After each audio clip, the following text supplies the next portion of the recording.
인싸력이 있구만. 전사님은 친해지려면 한 달 걸려. 아, 한 달 걸리는 게? 주인은 남다르고. 아, 그쵸. 사실 한 달이 더 걸리죠. 전사 안녕. 또 누나는? 아, 그분 아직도 주무셔? 민준이는? 아, 오케이, 오케이. 오면은 좋은 거야. 오면 된 거지. 자, 그러면 이제 시작해 봅시다.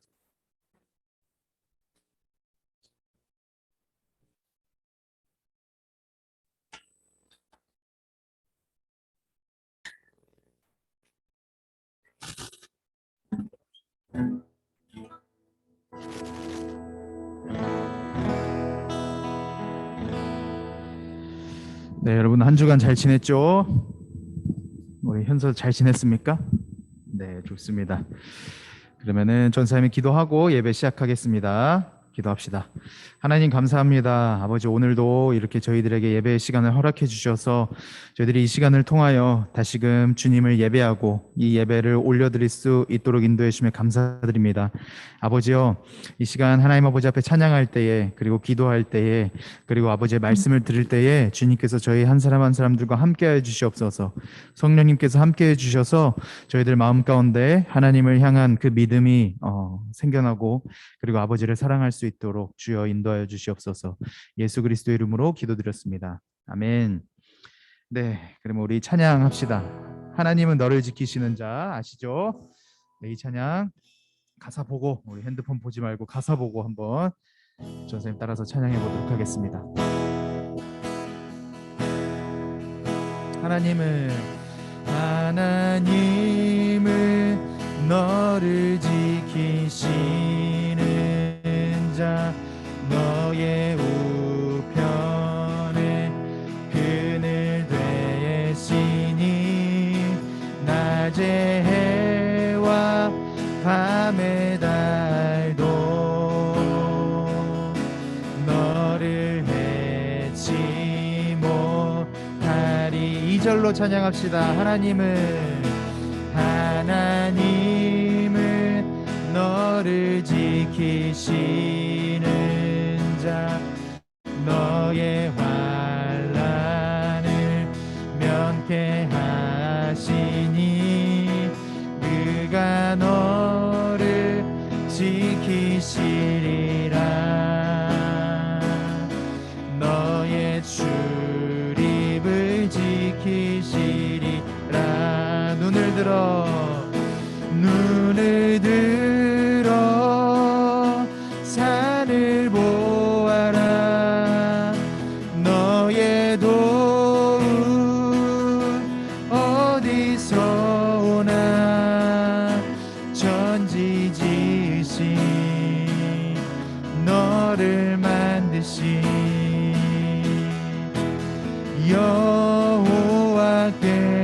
여호와께로다. 눈을 들어 산을 보라. 눈을 들어 산을 보아라. 너의 도움 어디서 오나. 천지 지으신 너를 만드신 여호와께로다.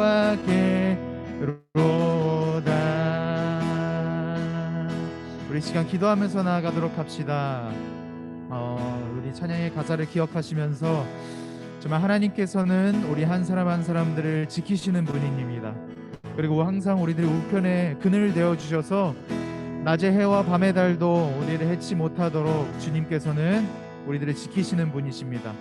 이 사실은 우리가 하나님의 계심을 알고 있든 모르고 있든 여전히 객관적인 진리고 여전히 하나님께서는 그런 우리들의 믿음과 상관없이 항상 우리들과 함께 하시는 분이시라는 사실을 우리들에게 알려주는 겁니다.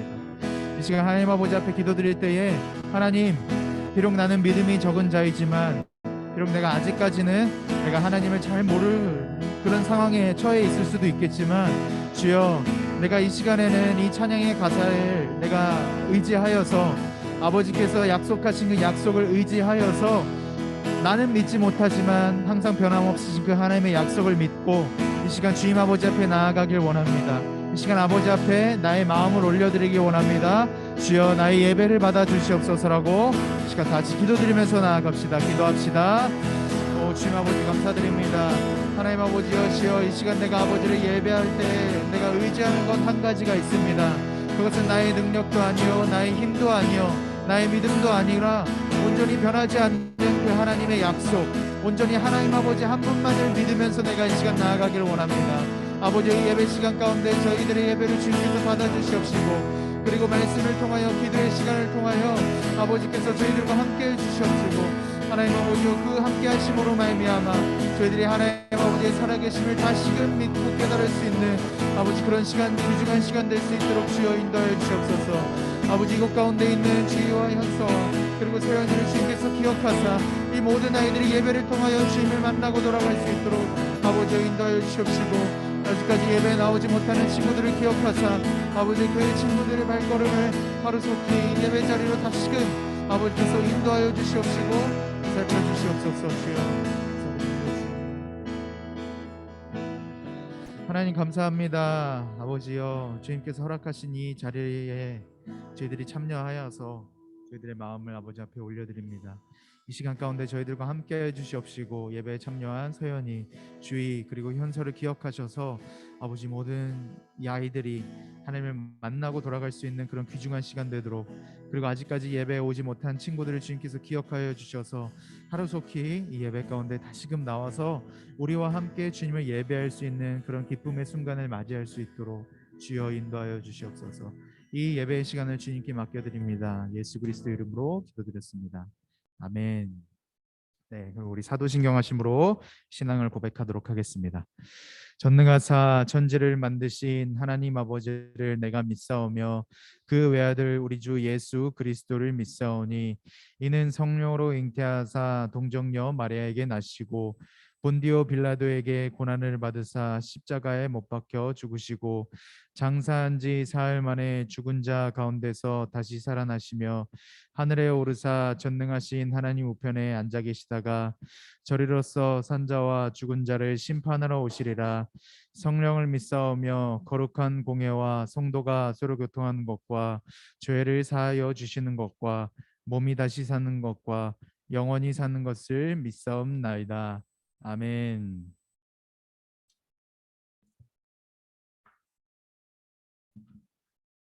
민준이 반갑습니다. 오늘 성경 말씀 읽읍시다. 오늘의 본문 말씀은 사무엘상 17장 41절에서 49절 말씀입니다. 사무엘상 17장 41절에서 49절 말씀. 사무엘상은 구약 성경에 있죠. 17장 41절에서 49절 말씀. 구약 성경 438페이지에 있습니다. 438페이지 찾았죠? 주의. 자, 우리 성경책을 가져갈까요? 구약 성경 438페이지에 있습니다. 구약 성경 438페이지.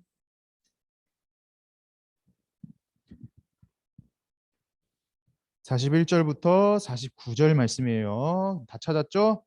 자, 그러면은 우리 한 목소리로 한번 읽어보도록 하겠습니다. 시작.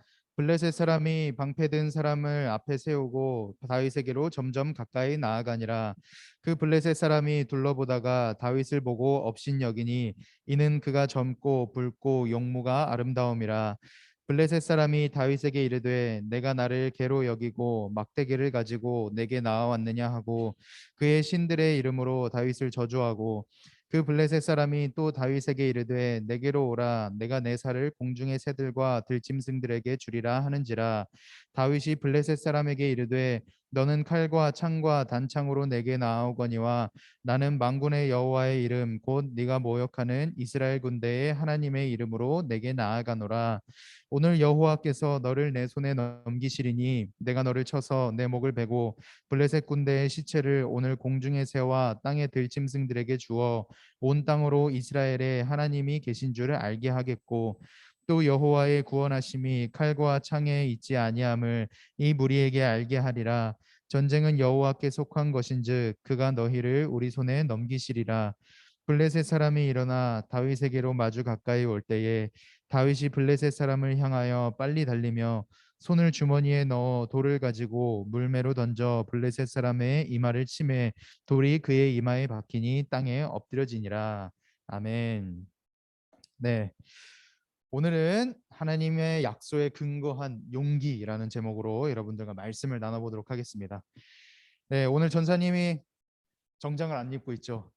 네, 신기하지 않아요? 처음 본 것 같은데, 네, 전사님 까먹고 정장 안 입고 온 거 아니에요? 오늘 봄이라서 또 소풍 가잖아요.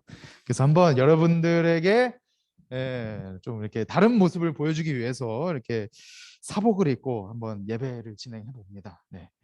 자, 그럼 오늘 말씀을 한번 들어보자고요. 오늘의 말씀은 과연 뭔가? 하나님께서는 우리들에게 어떤 말씀을 전해주는가 궁금하죠? 자, 여러분들 다윗과 골리앗 이야기 모르는 사람, 다윗과 골리앗 이야기 모르는 사람 있나요? 민준이 압니까? 오, 역시 너무 유명한 이야기죠. 그래서 전사님이 따로 설명을 해줄 필요가 없을 것 같아요. 다윗이 골리앗을 어떻게 이겼게요? 주희야, 어떻게 이겼을까? 다윗이 골리앗을 칼로 쳐서 이겼을까? 그렇죠. 돌을 던졌습니다. 돌을 던져서 골리앗을 이겼습니다. 그래서 정수리에 팍 박혀가지고 골리앗이 넉다운이 돼서 쓰러져 버렸죠. 자, 그러면은 이 이야기는 지금 우리들에게 뭔가 적용이 될 수 없는 이야기처럼 들려지잖아요. 뭔가 역사에서 이 다윗의 시대에서만 끝난 이야기로만 여겨집니다. 그렇죠? 과연 이 이야기가 지금 오늘날의 우리들에게 어떤 상관이 있는가라는 생각을 할 수가 있어요. 여러분들 그 생각할 수도 있을 것 같아요. 전사님도 그런 생각을 했었던 것 같습니다. 그러나 여러분들 우리가 오해하지 말아야 할 게 있는데 성경은 물론 그 역사 안에 머물러 있는 이야기를 담고 있지만 항상 성경은 어느 시대든지 우리가 이 역사를 바라보면서 이 안에 일어났던 이야기들을 우리가 바라보면서 현재 우리의 삶에 적용할 수 있는 것들을 항상 우리는 찾아볼 수가 있는 거예요. 그래서 하나님의 말씀은 영원하다고 이렇게 고백하면서 살아가는 거거든요. 네. 그래서 오늘의 이 말씀도 오늘을 살아가고 있는 우리들에게도 어떠한 하나님의 말씀을 우리들에게 가르쳐 주고 있는 거예요. 우리가 이 시간 그것이 무엇인지를 좀 알아보는 시간을 가지는 게 중요하겠죠. 과연 이 본문 말씀은 오늘을 살아가는 우리들에게 어떤 의미가 있는 건가? 한번 알아보도록 하겠습니다.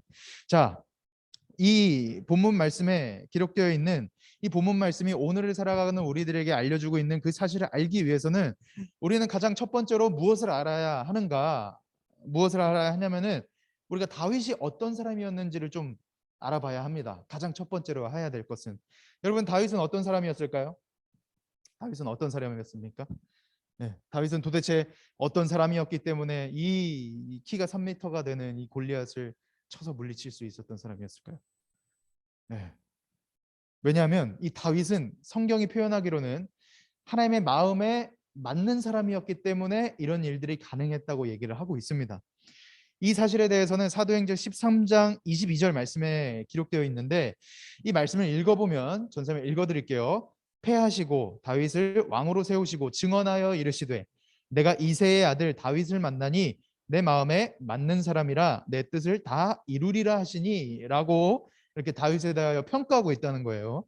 그래서 성경은 곧 이 다윗이 하나님의 마음에 맞는 사람, 즉 합한 사람이라고 이렇게 합한 사람이었기 때문에 골리앗과 싸워서 이길 수 있었다라는 것을 우리들에게 알려주고 있는 겁니다.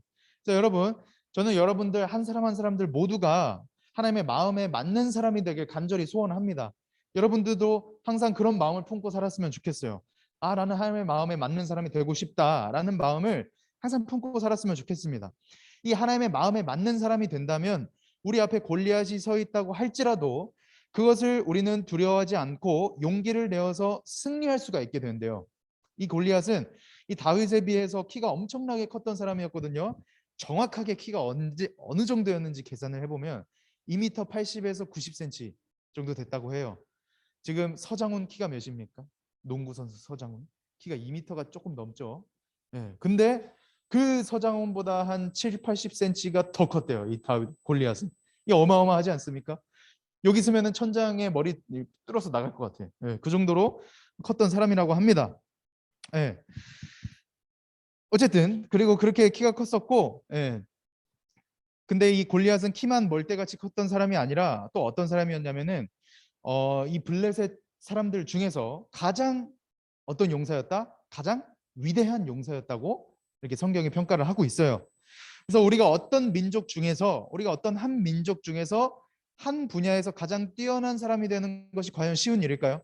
어떻게 생각합니까? 민준아, 우리가 한 분야에서 가장 뛰어난 사람이 되는 게 과연 쉬운 일일까? 그치?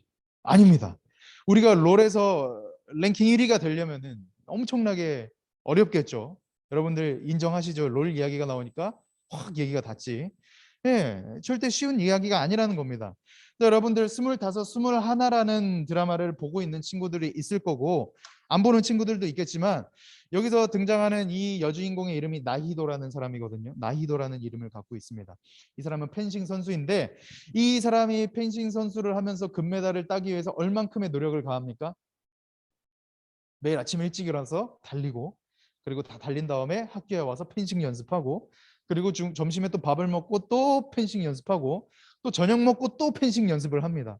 어마어마하지 않습니까?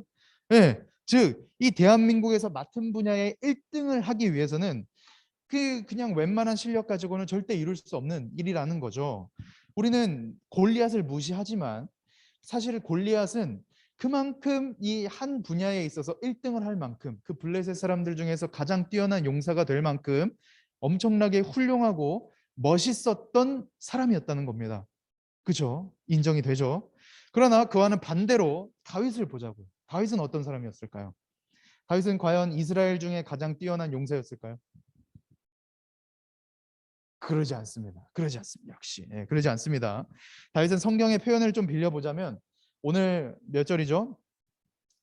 42절 말씀을 보면은 그가 젊고 붉고 용모가 아름다움이다라고 이렇게 표현을 하고 있는데 이 말을 좀 정확하게 표현을 하자면은 얼굴 양쪽에는 아직 홍조가 남아있는 어린 나이에 불과했다라고 이렇게 표현을 하고 있다는 거예요. 애송이라는 거죠. 애송이에 불과했다. 여러분들 이 양쪽 볼에 홍조가 남아있는 어린 나이 한번 보겠습니까? 이게 얼마나 귀엽습니까? 그렇죠? 그샘 해밍턴 아들 벤틀리인데 미안합니다, 애기. 네. 어쨌든 정말 귀엽지 않습니까? 여러분, 만약에 이 꼬마가 이 여러분들한테 다가가서 야, 이봐 거기 너 우리 동생 때렸지? 너 한번 혼나볼래? 라고 얘기를 한다면 여러분들 어떤 생각 들 것 같아요? 민준이 어떤 생각 들 것 같니? 귀엽다, 그치? 그렇습니다. 이 꼬마 귀엽다 또는 이 꼬마가 우리들한테 막 검을 들고 막 달려온다고 해도 뭐 어떤 뭐 짱돌을 들고 달려온다고 해도 여러분들은 제압 당할 겁니까? 이 꼬마한테 제압당하지 않을 거야. 전사님은 제압당하지 않을 겁니다. 이 그만큼 그냥 이 꿀방 팍 내어주고 집으로 돌아가라고 하겠죠. 그만큼 이 골리앗이 이 다윗을 바라봤을 때도 똑같았다는 거예요. 그냥 저 귀여운 꼬마 어린아이가 자기한테 덤벼드는 것밖에 여겨지지 않았을 거란 말입니다. 그리고는 또 어떤 생각이 들었을 것이냐면은 이 꼬마를 전장에 보냈던 이스라엘을 예, 욕하는 생각을 했었겠죠. 이스라엘이 얼마나 연약하길래 저렇게 이 용모가 아름답고 이 양쪽 볼에 홍조가 있는 어린아이를 어, 그냥 대표로 이렇게 내세웠을까라는 이런 생각을 했을 거란 말입니다. 이스라엘 민족을 아주 한심하게 생각했을 거란 말이에요. 그만큼 이 골리앗 앞에 도전장을 내밀었던 다윗은 우리가 생각했을 때는 굉장했던 사람으로 여겨지잖아요. 그런데 사실은 그 당시 사람들이 바라봤을 때는 그저 이름이 없는 저렇게 귀여운 용모를 가지고 있는 젊은 10대에 불과했던 소년이었다는 거죠. 당시 이 첫째 형이었던 다윗의 형도 다윗이 전장에 온 것을 보고 뭐라고 얘기를 했었냐면 야, 너 거기서 까불지 말고 그냥 집으로 가라고 이렇게 얘기를 했었습니다. 여러분들 그 내용 보면 이 사무엘상 16장인가 17장 앞부분 보면 나와요. 이 집으로 가라고 이렇게 얘기를 했었습니다. 그러나 여러분 이렇게 우리의 시선으로 바라봤을 때 이렇게 어린 나이에 불과했고 이렇게 어린 나이에 불과했고 한심하게 여겨졌잖아요, 다윗은. 그런데 성경이 이 다윗을 어떤 사람으로 표현을 하고 있다고요? 아까 첫 번째 얘기했었는데 하나님의 마음에 어떤 사람? 맞는 사람이라고 표현을 하고 있다는 겁니다. 그렇게 평가를 하고 있다는 거예요. 이것은 즉 하나님께서는 우리 인간들의 외모, 우리 기준으로 바라봤을 때 훌륭하게 여겨질 만한 것들을 전혀 보지 않으신다는 것을 우리들에게 가르쳐주고 있다는 겁니다. 그렇다면 하나님께서는 도대체 우리의 무엇을 보실까요? 우리의 무엇을 보실까? 그것을 알기 위해서는 이 하나님의 마음에 맞는 사람이라는 이 말의 뜻을 우리가 한번 살펴보아야겠죠. 그래서 하나님의 마음에 맞는 사람이라는 것이 뭘까요? 과연 이게 무슨 말일까? 하나님의 마음에 맞는 사람이라는 것은 이 하나님의 마음을 알고 그분의 뜻을 쫓아서 사는 삶을 말하는 거예요. 다윗은 즉 하나님의 마음을 알았고 그 하나님의 마음을 아는 상태에서 머물러 있었던 것이 아니라 한 걸음 더 나아가서 어떻게 했던 사람이라고? 하나님의 뜻을 쫓아서 순종하는 삶을 살았다는 겁니다. 이 인간과의 관계에 있어서도 마찬가지죠. 이 여자친구와 남자친구와의 관계. 이 이미지만 봐도 너무 부러워. 나도 저렇게 손을 잡을 수 있는 사람이 있을까? 이런 생각을 떠오르고 있는 친구들은 노력하시기 바랍니다. 네. 어쨌든 이 서로 사랑하는 사이 미안해요. 서로 사랑하는 사이잖아요. 이 남자친구와 여자친구와의 관계. 이 사랑하는 사람의 행복을 위해서 우리는 어떤 행동을 취하게 됩니까? 사랑하는 사람이 있습니다. 우리는 그 사랑하는 사람을 위해서 어떤 행동을 취하게 될까요? 이 사랑하는 사람이 행복하게 해줄 수 있도록 해주기 위해서 우리는 그 사람이 어떤 것을 좋아하는지 먼저 살펴보고 그다음에 그것을 알게 되면은 그 사람이 좋아하는 것을 해주기 위해서 우리는 행동을 취하는 그런 행동을 취하게 되겠죠. 그저 아는 것에서 그치지 않는다는 겁니다. 그것을 이루어주기 위해서 우리는 최선을 다할 거라는 말이죠. 왜냐하면은 내가 저 사람을 사랑하고 저 사랑하는 사람이 행복하게인 것을 내가 행복하게 해주기 위해서 그렇게 노력한다는 겁니다. 우리가 그 사람을 사랑하니까 그 사람의 행복이 곧 나의 행복이요 나의 기쁨이기 때문에 그렇게 한다는 거죠. 다윗은 바로 하나님 앞에서 그랬던 사람이라는 거예요. 다윗이 바로. 다윗은 들판에서 양치기 생활을 할 때부터 수금을 타면서 하나님을 찬양하기를 기뻐했던 사람이래요. 뭐 오늘날로 표현을 하자면은 기타를 치면서 하나님을 찬양하기를 너무나도 기뻐했던 사람이었던 것 같습니다. 그리고 이 유대인들 전통에서는 이 부모가 아이에게 하나님의 말씀을 가르치는 이 구두적으로 가르치는 전통이 대대적으로 있었거든요. 비록 성경에 나와 있지는 않지만 다윗은 아마도 이 아버지 이새에게 들었던 이 하나님과 관련된 이야기를 듣고 나서 분명히 하나님의 살아계심을 믿으면서 살았을 것이란 말입니다. 그리고 하나님께서 자신의 백성들에게 하셨던 약속들 분명히 들어서 기억하고 있었고 배웠고 그리고 알고 있었을 거란 말이에요. 그리고 그 약속을 지키면서 사는 삶을 살았을 거란 말입니다. 다윗은 비록 사람들의 눈에는 보잘것없었던 소년으로밖에 보이지 않았지만 하나님께서는 하나님을 사랑하는 그 다윗의 마음을 보시고 하나님의 마음에 맞는 사람이라고 평가를 해주고 있다는 거예요. 여러분들 하나님의 마음에 맞는 사람이 되는 것이 이거 들어보니까 좀 쉬운 것 같습니까? 어려운 것 같습니까? 어려워요. 역시 심오합니다. 좋아요. 전사님도 그렇게 생각하는데 다른 한편으로는 또 쉬울 것 같다고 생각이 들어요. 왜냐하면은 우리가 어떤 사람의 마음을 얻기 위해서 우리가 그 사람을 사랑하기만 하면 된대. 근데 우리 인간과의 관계에서는 그렇지 않잖아요. 사랑만 하면은 됩니까? 안 되죠. 그 사람의 사랑을 또 얻어야 되는데 어쨌든 그렇다는 거예요. 하나님의 마음에 맞는 사람이 되기 위해서는 우리가 하나님을 사랑하기만 하면 된다는 겁니다. 하나님을 사랑하고 그것에서 멈추는 것이 아니라 그 뜻에 순종하는 삶을 살아가면은 하나님의 마음에 맞는 사람이라고 평가를 해준다는 거예요. 하나님께서는 다른 것을 보시지 않는다는 거죠. 우리의 어떤 행동, 우리가 착한 일을 하는 것, 우리가 어떤 것을 열심히 하면서 사는 것, 우리가 세상적인 기준으로 바라봤을 때 골리앗처럼 훌륭한 사람이 되는 것, 하나님께서는 그런 것들 중요하게 보지 않는다는 겁니다. 단지 무엇을 보시냐? 우리가 하나님을 얼만큼 사랑하는지, 그리고 하나님의 말씀에 순종하며 살아가는지 그런 것들을 본다는 거예요. 여러분들 이해가 되십니까? 그래서 전사님은 여러분들이 그런 사람들이 되었으면 좋겠다고 얘기를 하는 것 같아요. 우리가 하나님을 사랑하고 하나님을 기뻐하는 사람은 하나님의 마음에 맞는 사람이라고 성경은 그렇게 얘기를 해주고 있습니다. 그렇게 하나님의 마음에 맞는 사람의 삶은 골리앗을 앞에 두고도 어떻게 한다고요?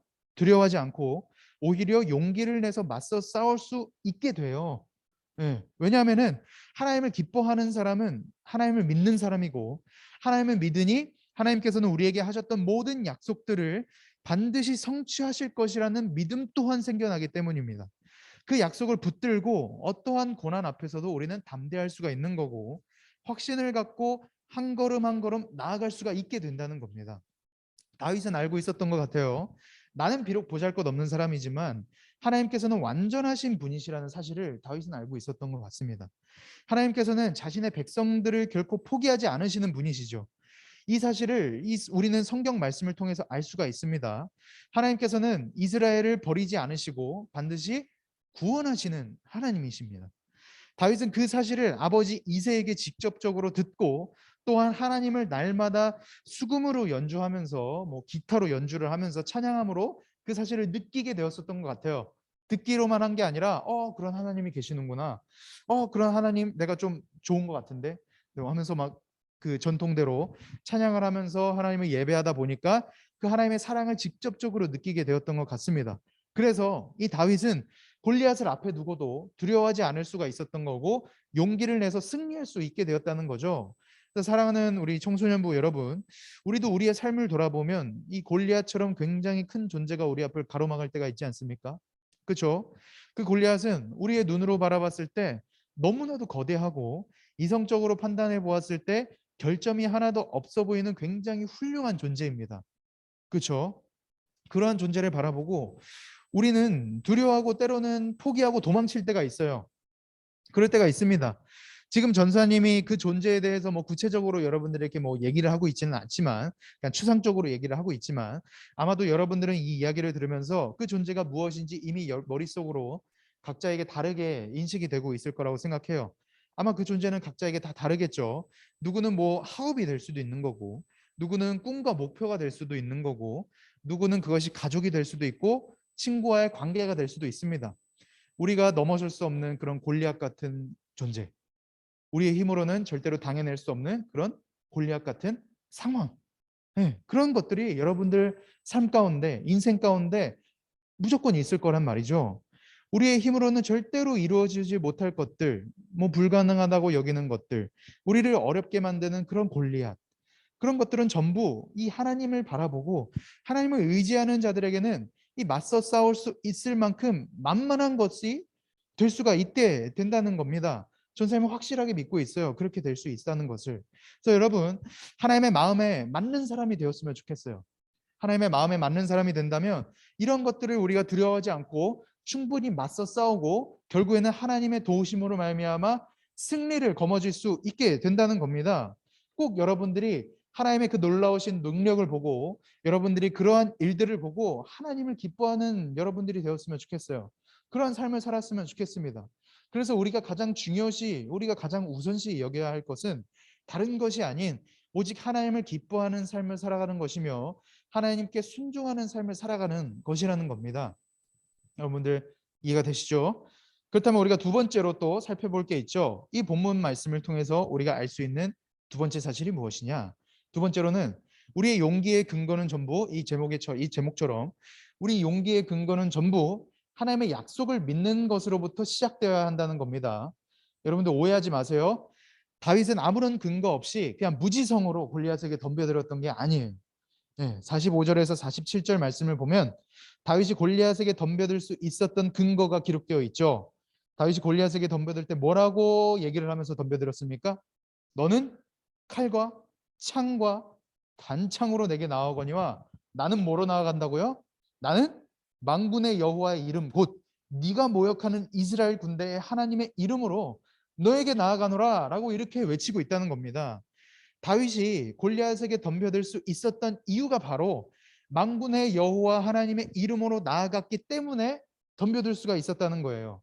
비록 다윗은 골리앗에 비해서 용사도 아니었고 다 큰 성인도 아니었고 단지 양쪽 뺨에는 아직 홍조가 남아있는 아주 어린 나이에 불과했지만, 애송이에 불과했지만, 그는 전지전능하신 하나님을 알고 있었고 믿고 있었기 때문에 하나님의 이름으로 내가 나아간다면 반드시 저 앞에 있는 거대한 골리앗을 이길 수 있을 것이라는 그 믿음을 가지고 있었다는 거예요. 그래서 다윗은 어떻게 했다고요? 그 믿음을 근거로 용기가 생겨나서 골리앗을 두려워하지 않고 물리칠 수가 있었다는 겁니다. 마치 이런 것과 비슷하다는 거예요. 우리의 뒤를 어떤 훌륭한 사람이 봐주고 있다고 한번 가정을 해봅시다. 굉장히 듬직하잖아요. 막 삼성의 회장님이 우리의 뒤를 봐주고 있어. 아, 이 엄청난 사실 아닙니까? 굉장히 듬직합니다. 뭐든지 할 수 있을 것 같아요. 그렇죠? 우리 다시 드라마의 이야기로 한번 들어가 볼까요? 25, 21. 아, 전사님 어제도 봤어요. 어제 봤는데 너무 재밌더라고. 예, 이 25, 21에서 등장하는 남자 주인공 이름이 뭐게요? 백시입니다. 예, 백이진입니다. 백이진. 백이진에게는 남동생 한 명이 있죠. 저기 가장 오른쪽에 있는 사람이 남동생인데 여기서는 처음에는 중학교 2학년으로 나타납니다. 이 베이진과 이 백이진과 남동생은 원래 이 집안이 굉장히 잘 사는 집안이었거든요. 그러나 IMF 때문에 IMF 여파로 집안에 부도가 나게 된 거예요. 여러분들 아시죠? 다 보셨으니까. 그래서 드라마에서는 이 몰락한 집안의 도련님이라고 사람들이 옆에서 막 비아냥거려요. 막 어디에 취직했는데 야, 너 그 회장 아들 아니냐? 집 몰락한 집안의 도련님이네 라면서 이렇게 막 비아냥거리는데 어쨌든 이 가장 오른쪽에 있는 이 중학교 2학년 남동생이 학교를 다닙니다. 이 학교를 다니는데 집안이 몰락했다는 이유로 계속해서 옆에서 시비를 거는 친구들이 있는 거예요. 얄밉게. 이 어느 날은 이 친구들 남동생이 친구들과 싸워서 이마에 상처 난 것을 저 백이진 형이 보게 된 거예요. 그래서 막 열받습니다. 야, 너 무슨 일이 있었던 거야? 내가 그 애들 혼내줄게 라면서 이렇게 막 엄청 화를 냅니다. 도대체 누가 너를 이렇게 만든 거냐고 막 혼을 내죠. 그래놓고 어느 날 지나지 않아서 이 백이진과 남동생이 같이 뭐 햄버거를 먹고 있다가 그 친구들과 마주치게 된 거예요. 친구들이 또 동생한테 가서 비아냥거립니다. 그 광경을 지켜봤던 이 백이진이라는 형이 과연 가만히 있었을까요? 기억납니까, 여러분들? 전사님 월요일 날 봐가지고 기억이 너무나도 생생하게 납니다. 예, 예, 가만히 있지 않았었죠. 이 비아냥거리는 친구들에게 가서 야, 애들 싹 몰러 본 다음에 야, 너 한 번만 더 우리 동생 때리거나 괴롭히면 내가 너희들 가만두지 않을 거야라고 이렇게 협박을 합니다. 위협을 줘요. 그 친구들에게 경고를 주죠. 뭐 요즘 같으면은 아무리 어른이 다가가서 여러분들에게 경고를 해도 듣는 학생들은 별로 없을 거라고 생각해요. 그러나 옛날에는 전생님 어렸을 때도 그랬고 아마 우리 집사님 어리셨을 때는 더 그랬을 것 같아. 이 어른에 대한 공경심이 항상 있었거든요. 지금은 없다는 게 아니에요. 이 어른을 보면 자기보다 나이가 많은 사람들을 보면 두려워하는 마음이 있었어요. 두려워하는 마음. 네, 그런 마음이 있었습니다. 그래서 저 백이진한테 경고의 말을 들었던 이 세 명의 양아치 학생들은 자기보다 나이가 많은 형이잖아요. 키도 엄청 크고 덩치도 되게 좋습니다. 그 형이 얘기하는 것을 듣고 아, 그래요. 미안해요. 내가 다시는 그러지 않을게요. 라고 하면서 꼬리를 말고 도망을 쳐요. 예. 그래서 나중에 이 동생을 학교에서 다시 마주쳤는데 이 동생을 학교에서 마주치자마자 그 세 명의 학생들이 어떤 반응을 보이냐면은 눈을 피해서 이렇게 가려고 해요. 아이씨. 그러면서 저 동생이 바라보면서 야, 야, 우리 형이 너네 잘 지내고 있는지 한번 물어보더라라고 이렇게 얘기를 하니까 그 동생들이 더 무서워가지고 이제 아이씨, 야, 미안해. 내가 이제는 다시 그러지 않을게라고 하면서 그냥 도망갑니다. 그래서 예, 저 동생은 자기 뒤에 그렇게 듬직한 형이 있고 무서운 형이 있다는 사실에 너무나도 감사하고 좋아서 뭔가 이렇게 자신감이 생기게 된 것 같아요. 마치 이런 것과 똑같다는 거예요. 이런 것과 똑같다는 겁니다. 우리 뒤에 어떤 힘센 사람이 우리들의 뒤를 봐주던가 아니면 능력이 있는 사람이 우리들의 뒤를 봐준다면 우리는 어떤 고난과 시련을 마주치더라도 우리는 두려워하지 않을 수가 있는 거예요. 다윗이 그랬다는 거죠. 다윗은 하나님에 관련해서 이미 어렸을 때부터 듣고 자랐던 사람이었어요. 그리고 그 이야기 속에 등장하는 하나님을 너무나도 사랑했고, 그래서 그 하나님을 찬양하기에 힘썼고, 그 와중에 하나님을 인격적으로 만나서 이야기 속에서만 등장하는 하나님이 아니라 이제는 나에게 실제로 존재하는 하나님으로 믿어지게 되었다는 겁니다. 그래서 그 믿음을 통해서 하나님이 이 세상의 창조주시라는 것을 다윗은 본격적으로 이제 뭔가 피부로 와닿게 믿게 되었던 것이고 창조주이신 하나님께서 전지전능하신 분이시라는 사실을 또한 믿게 되었고 그 전지전능하신 분께서 자신의 백성들을 구원하시는 분이시라는 사실을 동시에 믿게 되었다는 거예요. 여러분, 이 세상의 창조주이시며 전지전능하신 분께서 자신의 백성들을 반드시 구원하시는 분이시라는 사실을 여러분들이 믿게 된다면, 그리고 만약에 우리가 그 하나님의 백성이라고 한다면 과연 우리가 두려워해야 할 일들이 있겠습니까? 전혀 없는 거죠. 전혀 없는 겁니다. 하나님께서 우리의 구원자 되시죠. 백이 되어 주시는데 과연 우리가 무엇을 두려워하겠냐는 거예요. 다윗은 이러한 사실을 너무나도 잘 알고 있었던 것 같습니다. 그래서 자신을 실제로 죽일 수도 있었던 그 골리앗을 앞에 두고도 두려워하지 않을 수가 있었던 것이고, 결국에는 하나님의 인도하심으로 승리를 거머쥘 수가 있게 되었다는 거죠. 그러나 여러분, 우리가 여기서 또 오해하지 말아야 할 한 가지 사항이 있어요.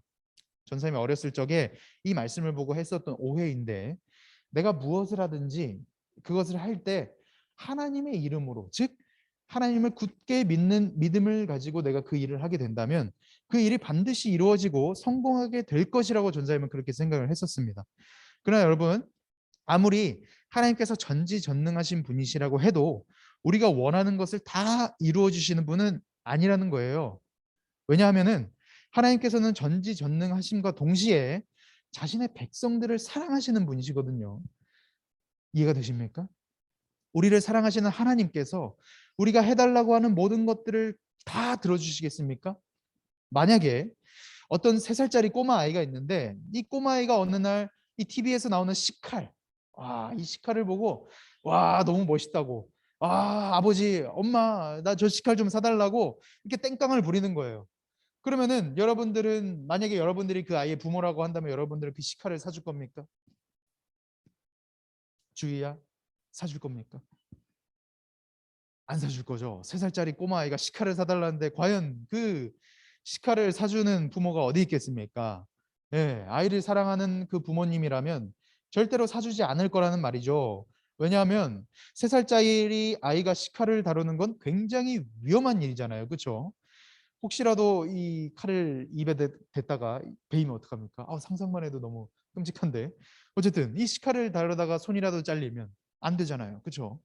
그래서 우리가 그 식칼 대신에 그 대신하여서 뭔가 장난감 칼을 사주다던가 아니면은 뭐 바닥에 있는 막대기를 주워다가 이렇게 선물로 준다던가 해줄 겁니다. 그런데 우리는 그 사실을 모른다는 거예요. 우리는 이 3살짜리 꼬마 아이와 똑같다는 겁니다. 식칼이 우리에게 위험한 물건인지도 모르고 그저 우리가 원한다는 이유로 하나님께 기도하고 떼쓰고 그러고 있다는 겁니다. 여러분, 우리는 하나님께 기도할 때도 물론 우리가 원하는 것을 하나님께 마음껏 구할 수 있지만, 만약에 우리가 구하는 것들이 우리들에게 위험한 것들이고 우리들에게 좋지 않은 것이라고 한다면, 우리를 잘못된 길로 인도하는 것들이 된다면 하나님께서는 그 기도를 안 들어주실 수도 있다는 거예요. 대신에 우리가 구했던 것과는 다르지만 하나님께서 보셨을 때에 우리에게 가장 좋은 것을 주신다는 겁니다. 여러분들 이해가 되시죠?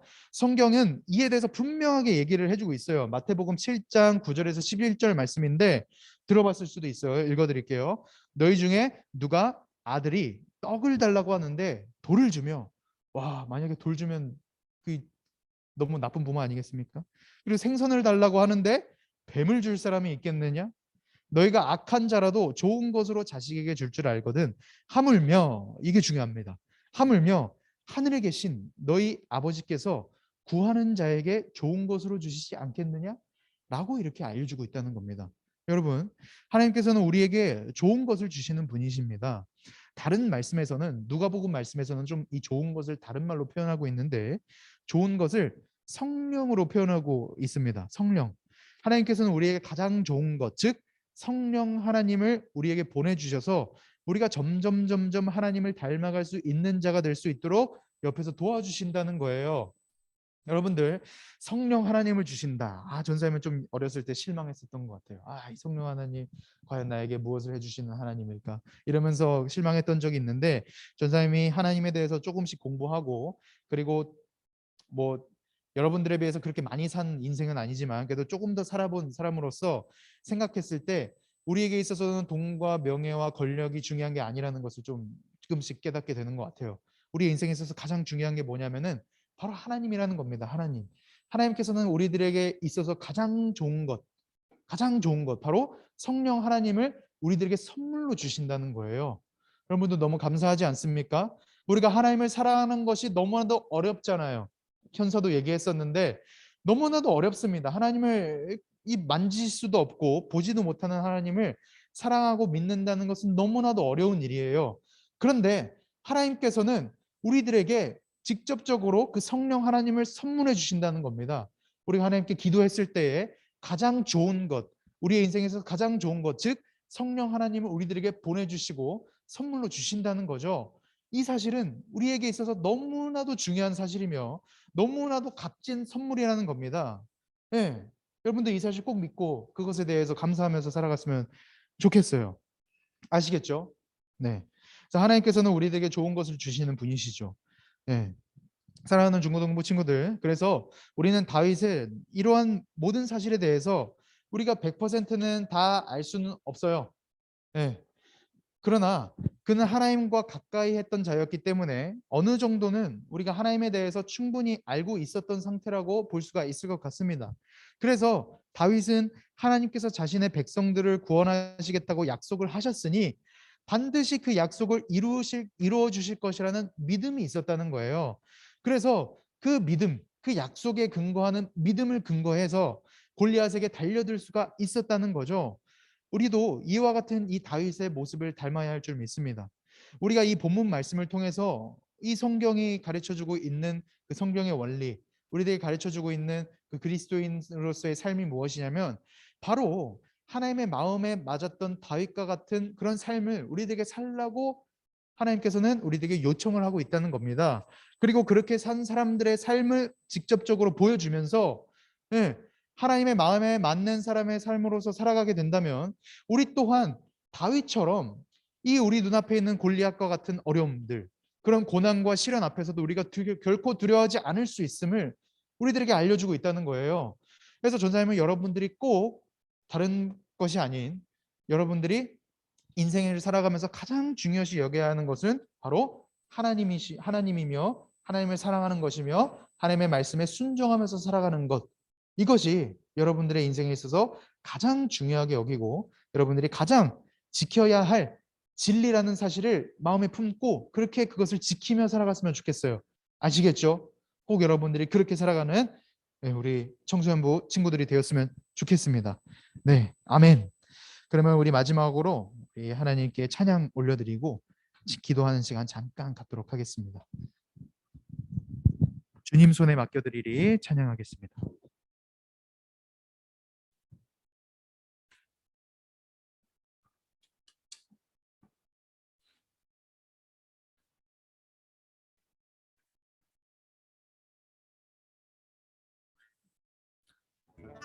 찬양할게요. 주님 손에 맡겨드리리. 주님 손에 맡겨드리리. 나의 삶 주님께. 주님 손이 나의 삶 붙드네. 나 주의 것 영원히.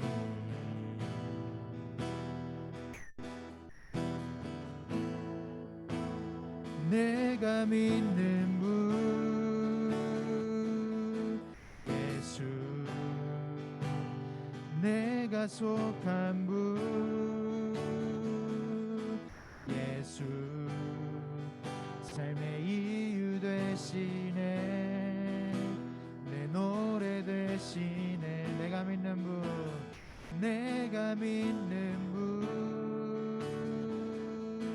예수, 내가 속한 분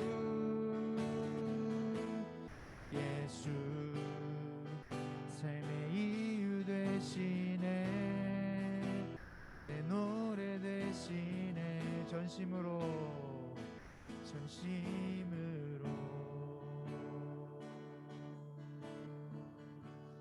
이 시간 기도하면서 나아갑시다. 이 시간 기도 드릴 때에 우리가 말씀을 들었잖아요. 하나님, 우리가 비록 하루하루를 살아가면서 하나님의 살아계심을 믿지 못할 때도 있지만 그럼에도 불구하고 우리들의 그 믿음을 바라보는 것이 아닌 우리가 하나님의 변하지 않는 그 모습, 그리고 변하지 않는 그 말씀을 의지하여서 우리가 믿음을 하나님께 둠으로써 그렇게 하루하루를 살아갈 수 있는 자들이 될 수 있도록 주여 인도하여 주시옵소서.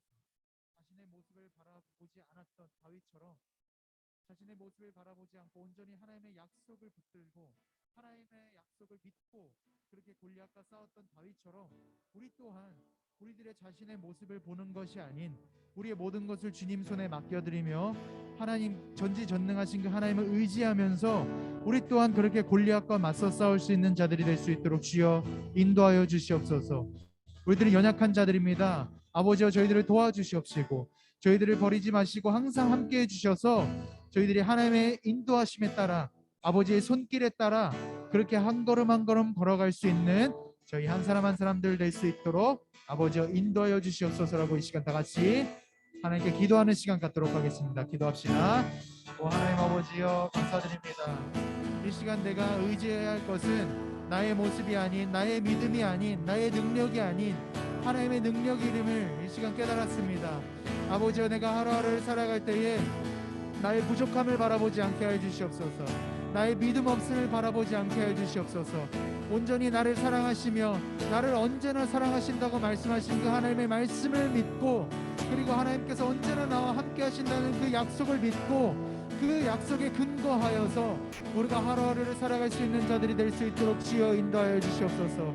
우리들은 연약한 자들이지만 하나님께서는 전지전능하시고 우리들을 사랑하시는 분이시오니 그 사랑에 근거하여 그 사랑을 믿음으로써 아버지 앞에 나아갈 수 있는 그런 저희 중고등부 한 사람 한 사람 될 수 있도록 주여 인도하여 주시옵소서. 아버지여, 모든 것을 주님의 손에 맡겨드립니다.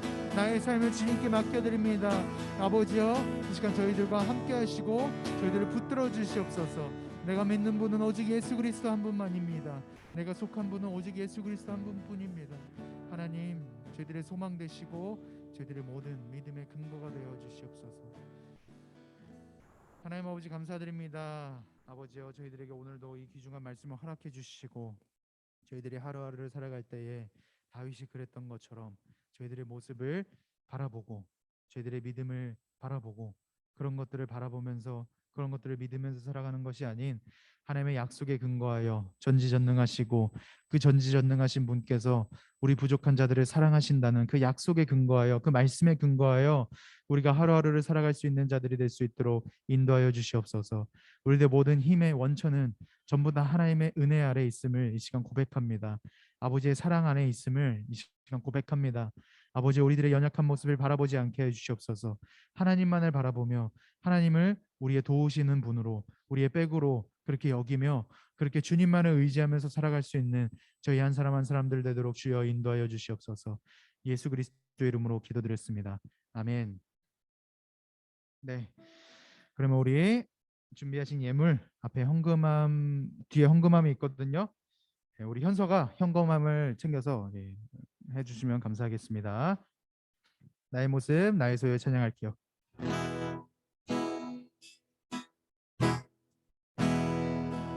나의 모습 나의 소유, 나의 모습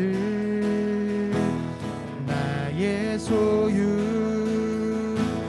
주님 앞에 모두 드립니다. 모든 아픔 모든 기쁨 내 모든 눈물 받아주소서.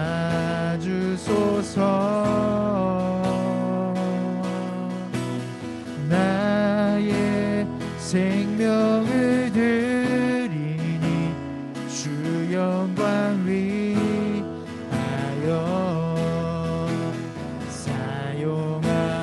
사용하옵소서.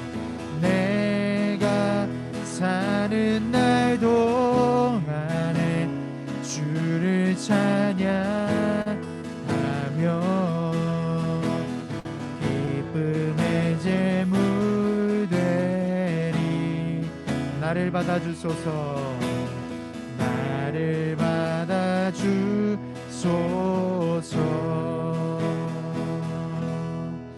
하나님 감사합니다. 저희들에게 이 귀중한 예물을 허락해 주셔서 감사합니다. 그리고 예물을 아버지께서 허락하신 예물을 다시금 주님께로 올려드릴 수 있도록 인도해 주심에 감사드립니다. 아버지 앞에 예물을 올려드리는 이것은 아버지여 저희들의 모든 것들이 다 하나님으로부터 왔고 하나님으로 돌아가는 것을 고백하는 이 고백입니다. 아버지께서 기뻐 받아 주시옵시고 이 예물이 드려진 모든 것에 아버지의 마음이 있는 곳에 사용될 수 있도록 아버지여 인도하여 주시옵소서. 예수 그리스도 이름으로 기도드렸습니다. 아멘.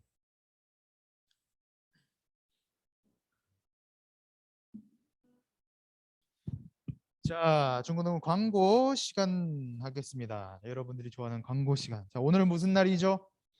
오늘은 4월 3일입니다. 그리고 예배 시간 끝나고 우리가 소풍을 잠깐 다녀오는 그런 날입니다. 오늘 날씨 굉장히 좋죠? 네, 날씨 굉장히 좋습니다. 그래서 여러분들 가서 전사님이랑 재밌게 놀고 그리고 어린이 대공원 갈 거거든요. 그래서 어린이 대공원에 동물원도 있지 않습니까? 가서 미어캣도 보고 미어캣한테 먹을 것도 한번 줘보고 그래도 되는지 모르겠지만 어쨌든 우리는 어린이가 아니지만 어린이처럼 오늘은 한번 재밌게 놀아볼 겁니다. 될 수 있으면 자전거도 타보고 맛있는 것도 먹고 너무나도 기대되지 않습니까? 전쌤은 기대가 됩니다. 네, 어쨌든 오늘 가서 한번 재밌게 한번 놀아보자고요. 자, 그리고 다음으로 또 중요한 광고가 하나 있죠. 저번 주에도 말씀을 드렸는데 4월 11일부터 15일까지가 고난 주간이에요. 예수님께서 우리 인간을 구원하시기 위해서 이 땅 가운데 오셨을 때 5일 동안 일주일 동안 고난을 받으시고 어떤 일이 있었는지 그런 기간을 고난 주간이라고 하는데 그 기간 동안 우리가 교회에서 특밤 기도회를 할 거예요. 월요일부터 금요일까지 저녁 8시부터 9시까지인데 여러분들 꼭 참석했으면 좋겠고 만약에 다 5일 동안 다 참석한 친구들이 있다면 전사님이 선물을 준비해서 여러분들한테 드리도록 하겠습니다.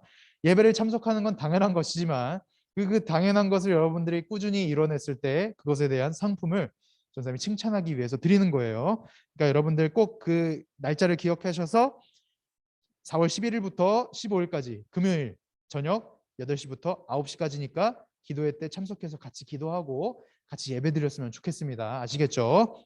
자, 그러면은 오늘 광고는 여기까지 하고요. 마지막으로 우리 주님께서 가르쳐 주신 기도죠. 주기도문 하심으로써 예배를 마치도록 하겠습니다.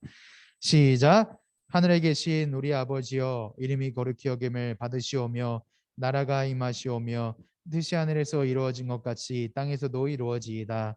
오늘날 우리에게 일용할 양식을 주시옵고 우리가 우리에게 죄 지은 자를 사하여 준 것 같이 우리 죄를 사하여 주시옵고 우리를 시험에 들게 하지 마시옵고 다만 악에서 구하시옵소서. 대개 나라와 권세와 영광이 아버지께 영원히 있사옵나이다.